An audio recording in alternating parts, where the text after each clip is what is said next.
Stories about the bright side of education. Somos Sunnyside. Hello, everyone. Welcome to another episode of Somos Sunnyside. We have a special guest here today, and we have a teacher, another teacher, right? Because it's important for us to start with our teachers. We want to hear the stories from our teachers, and we know how big of an impact they have in our sites, in our schools, in our community, and definitely impact students in a positive way, because the learning experience of our students is super, super important.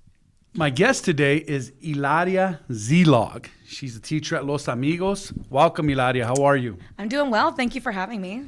Yeah, so let's just get right to it. I think the viewers want to know, or the listeners want to know a little bit about yourself. So tell us a little bit about yourself. Tell us a little bit about your educational journey and what brought you to Sunnyside. So this is my 9th year of teaching, 8th year in the district. I'm born and raised in Arizona, not Tucson originally. I'm from Paradise Valley, then moved to Florence, Arizona, a small town known as the prison town. And I graduated from Florence High School. And then I came to Tucson to go to the U of A. And then I actually did my practicum and student teaching in Sunnyside at Los Amigos with a wonderful teacher. Shout out Mr. Mian. He's the librarian at Craycroft now. And I just fell in love with the district. And I fell in love with Tucson. I went back home for 1 year to Florence, and I just missed Tucson so much, and Los Amigos specifically. And so now I've been here ever since. All right. What grade do you teach? 5th grade. Yeah. 5th graders, huh? So that age group is what, about 10-year-olds? Yeah, 10 and 11. It's like the sweet spot, I think, because I taught first grade my very first year, and they're adorable, but I was, God bless those, younger teachers that teach the young kids, because I That's don't right. have the patience. So, and I guessed right, because my son's a 10-year-old and he's in 5th grade, so it would have been bad if I screwed that one up. So, what's your experience like? What has your experience been like here in Sunnyside? I'm glad to hear that, when we hang on to our student teachers, we get a lot of student teachers that teach at our school sites, and it's always a good, positive news that we hang on to them, and then we keep them here in Sunnyside, especially if they're great fits for our students and great fits in the community. And so tell us a bit about that. Like what helped make your decision easy? Whatever your experience has been like, what are the pros and cons of being a teacher here at Sunnyside, and especially at Los Amigos, at Los Amigos? Mm-hmm. Well, I think not only did I do my student teaching there, but also those practicum hours where you have I don't know if they do that anymore, but we were at the portable, we were there every day, and then I did my student teaching there, and it just felt like a family from day one. Everyone says hello to you in the morning, you feel like you're welcomed the minute you step in the door, and I felt that all the way back in 2014 when I first walked through those doors. And obviously, teachers have changed over time, leadership has changed, but that feeling of familia hasn't changed since then. Yeah, you took the words right out of my mouth. I was just going to say that. I've heard that a lot from individuals that work at Los Amigos and from the Los Amigos community, is that feeling of familia, right? But at the same time, taking care of the learning needs of our students. And I truly, truly appreciate the culture that has been built there and that has been built there for many, many years. And so that, site continues to be successful and continues to make sure our kids are taken care of. So shifting gears here a little bit, want to talk a little bit about your role with the Sunnyside Education Association. I know you're a huge teacher advocate, as we are. And so tell us a bit about that, and so our listeners can understand the role of SEA and the role you play in SEA. Yeah, so I joined SEA my very first year here. So, Sunnyside Education Association, our local union. I knew to join just because my family has always had a very proud history of union work. I have family up in Globe in Miami. So through the mines, it was just union was always pro-union. But then when the Red for Ed movement happened in 2018, that beautiful, chaotic moment in April and May, I really saw what it means to be a leader, not just within my own site, but in education overall. And SEA was my route to there. And so I started off as the political action committee chair, and then quickly moved to vice president. And I've been in that role for about 5 years now. And I've learned so much about all of the stakeholders beyond just my classroom, my kids. You learn so much when you're in a leadership role especially in SCA, about the political aspects of education and the good and the bad, mostly the bad, right, in the state of Arizona. But you learn a lot about that and how to advocate for yourself, for your colleagues, and ultimately your students. And you feel that collective voice when you're part of that, movement, I would say, part of that group. Right, and I agree with you. I want to thank you for taking on that role.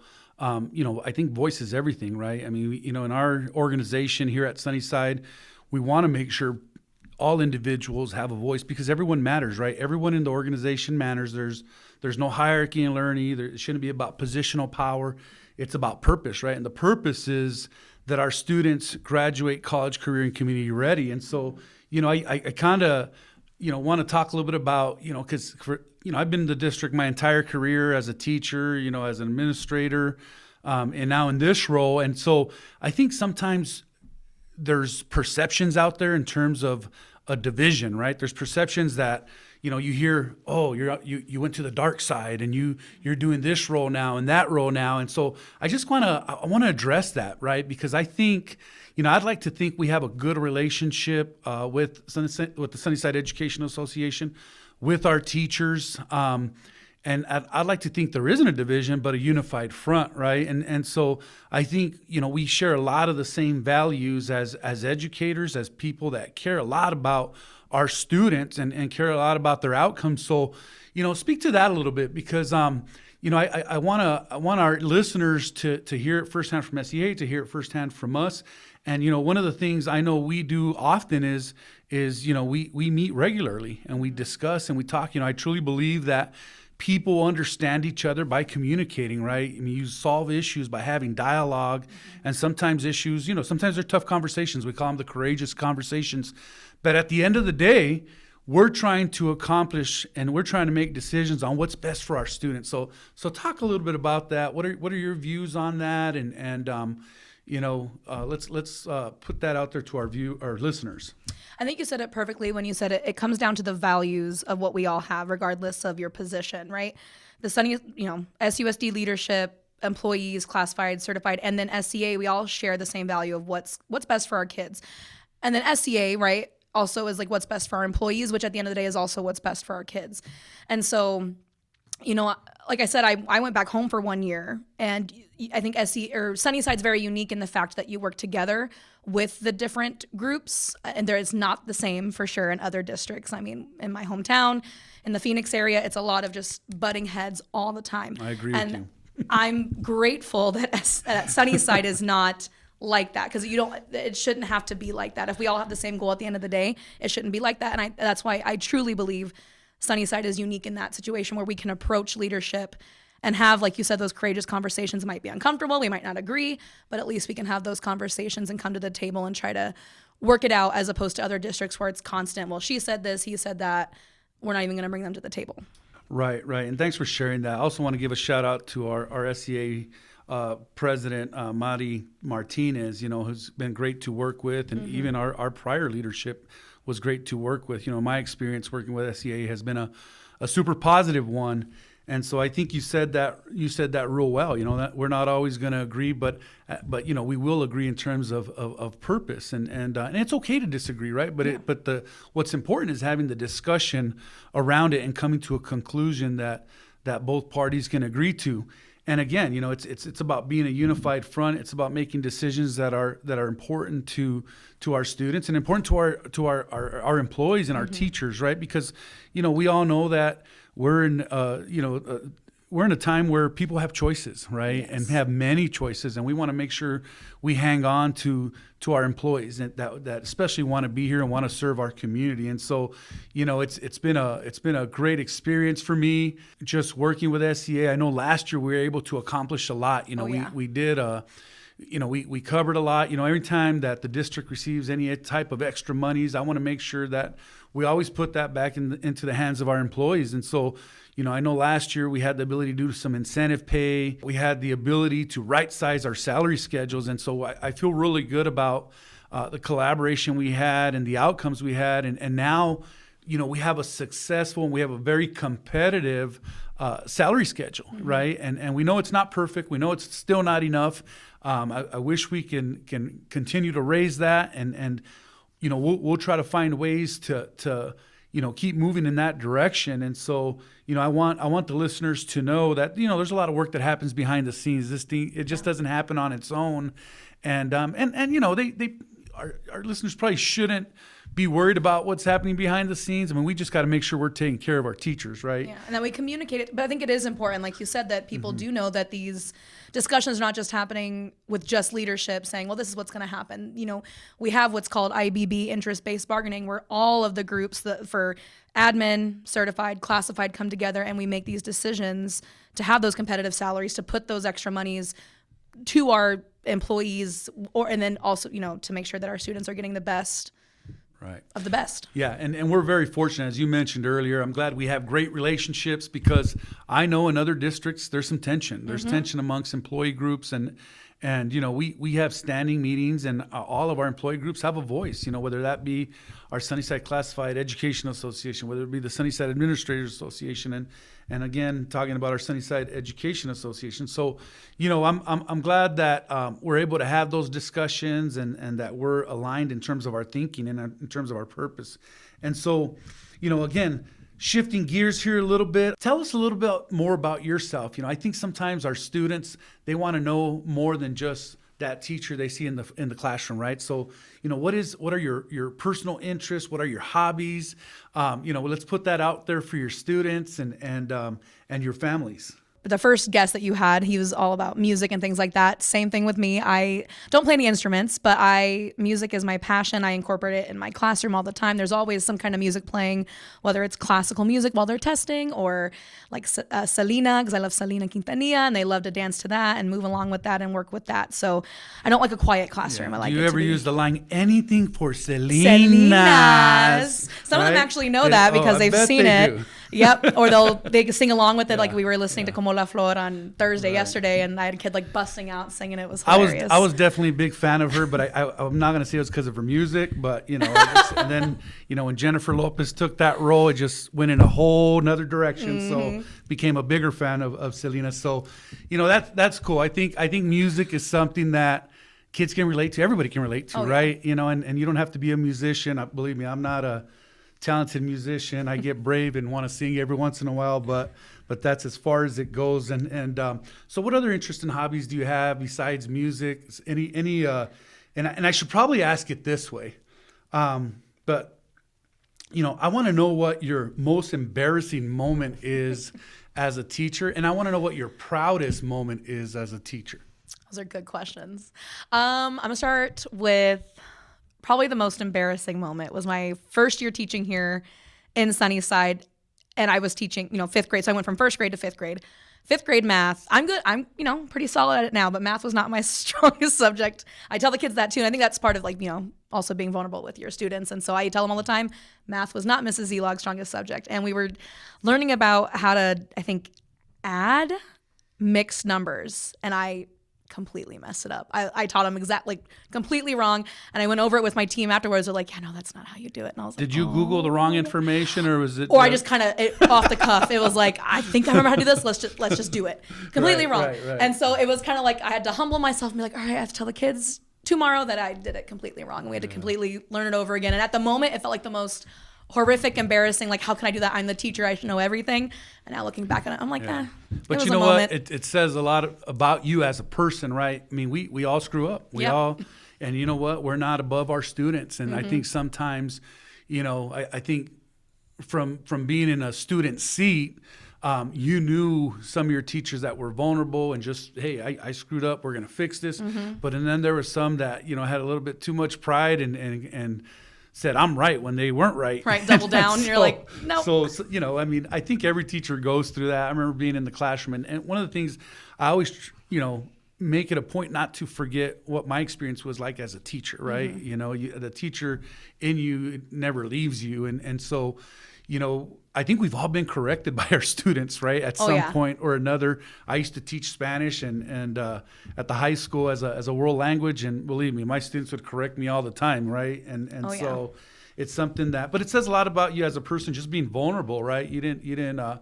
didn't get offended, and you didn't say, hey, I'm right, you're wrong, and I'm the teacher and you're the student. And so, that's pretty cool, that students see that side of you, see that vulnerable side of you, and see you as a human being, right? We all make errors, and so we learn by our failures and we learn by our errors. And so, so what's your proudest moment?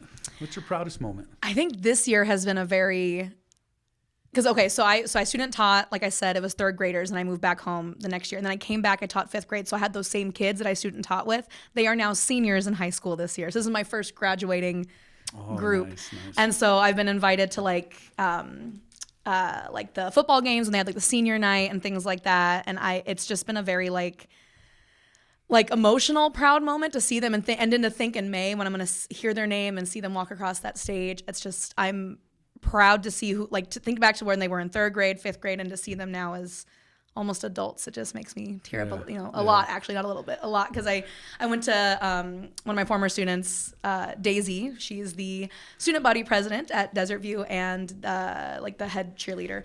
And I worked with her mother. She worked at, Los Amigos a while ago, and I went to the senior night, and I just, I stayed back. The families went down. I was like, hey, I'm just gonna, cheer her name. And then her cousin pointed me out, and then she looks up and she waves and blows me a kiss, and I just bawled like a baby. It was just, and so I think, and I'm sure there are teachers that, they have, when I tell teachers, it's like, yeah, wait till they get married, wait till they have kids. And so I'm like, yeah, you just feel so proud to see, I had a small moment in their life that I get to see what they've become, and it's just beautiful. Yeah, and it's not a small moment; it's a huge moment, right? And so I think many times in education, as educators, the more years we're into it, we kind of ask ourselves, are we moving this forward, or are we spinning our wheels, right? Are we making an impact, or are we not?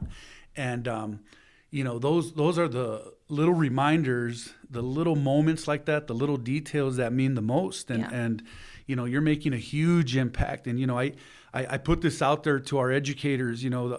We have an opportunity to impact students every single day, right? And so our actions will either come across positive or they're going to come across negative, right? I mean, and I'm hoping we're more on the positive side, because let's admit it, we have bad days, and sometimes we don't make great decisions here and there, but we have that opportunity to impact students every day.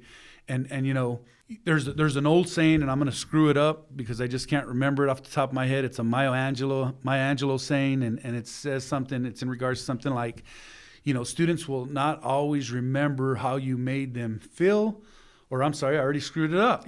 Students may not remember what you said to them, but they'll always remember how you made them feel. Okay, sorry, Maya Angelou, but got it right.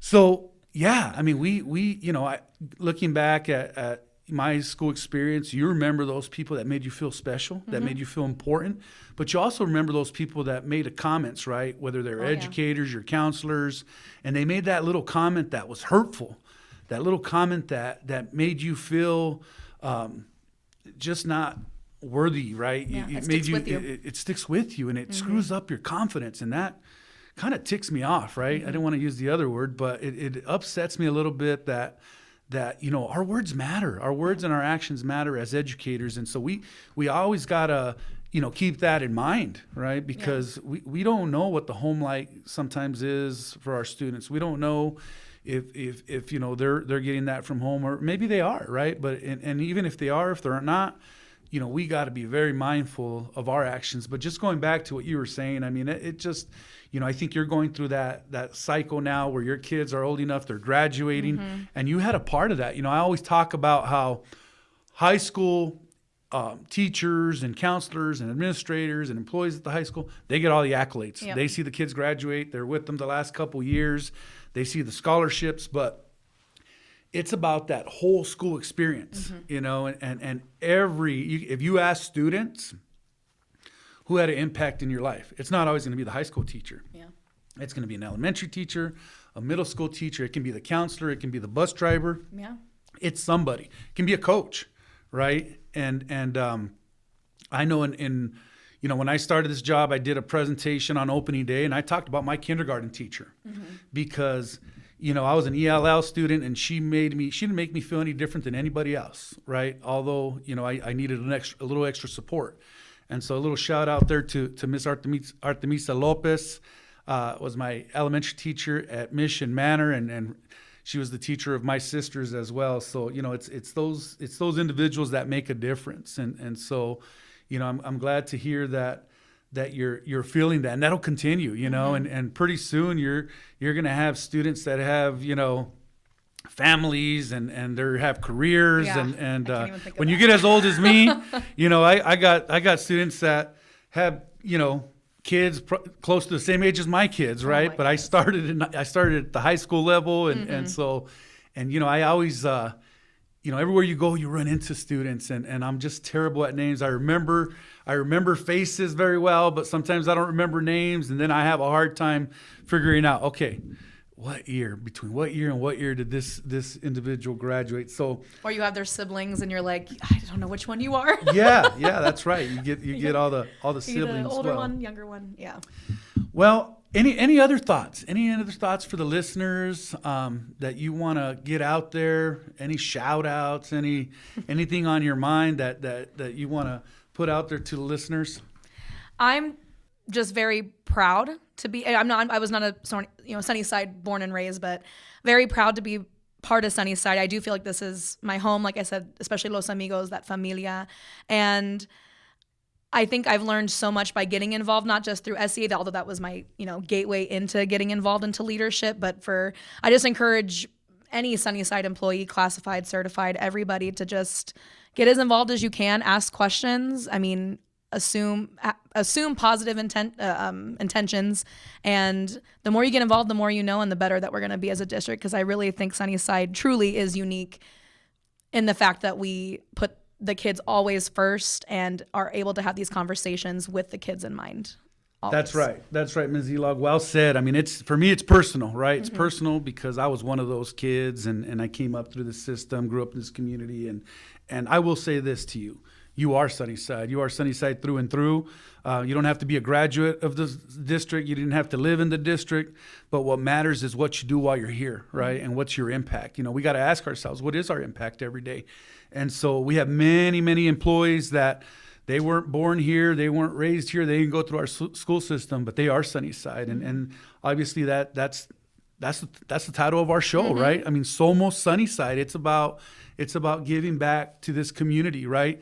And for me, it's about giving back, to a community that gave me so much as a kid. For others that weren't raised here, didn't go through the school system, they're still giving back because of what's given to them in terms of their relationships with their students, in terms of their relationship with the families, and I like to say the Sunnyside Kool-Aid, right, is live and well, because those people that have a taste of the Kool-Aid, we hang on to for the most part. And I always talk about, it's about who's good fits, right? It's not always about, and I'll probably get some criticism here, but it's not always about who is the most qualified, who has the most distinguished degrees.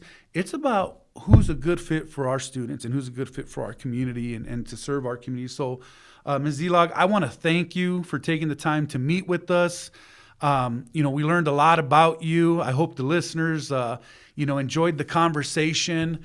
We want some feedback from our listeners. So please, don't be afraid to shout out to us. Our goal here is to continue to learn about our community and learn about our employees that serve our community. And so we're gonna, keep at this. We're new at this podcast thing, and hit those like buttons. We wanna continue this show, and we want to learn a lot about, what's going out there in Sunnyside, and we want to display it, right? Because, let's be real. There's a lot of negatives out there, right? There's a lot of haters out there, as our kids say, right? And so we want to smash that negative, mindset that sometimes is out there, and really highlight and celebrate the great things that are happening, and one of the things that was in the news recently was, our high school students that have been admitted to the University of Arizona, Yes. right? I mean, you A lot were of my a part former of that. kids. Your former kids, right? Yes. I mean, we all had a hand in that. And so, again, high schools get the accolades, but people should feel good that they had a hand in that. And so Sunnyside High School ranked number 1 in the nation in terms of students attending being accepted to the University of Arizona, and they're nearly at almost 200 students. I believe the 193 is the exact number. Wow. And Desiree View's 3rd in the nation, at a little over 120, 120 students. And so we got some star students in there also. I want to give them a shout out. And this is the collective work of all our educators, right? And more importantly, it's about believing in our kids, that our kids can be successful, and they can compete with anyone. And now you'll get tired of me, people get tired of me saying that, but that's where my heart's at. And I want our kids to feel super confident as they graduate from our school systems and go on to do great things. And so until next time, I want to thank you, Ms. Szelog, for joining us today. And, want a little shout out to the viewers. We'll end our episode and, hit them like buttons. Somos Sunnyside. That's right. We are Sunnyside. Thank you very much.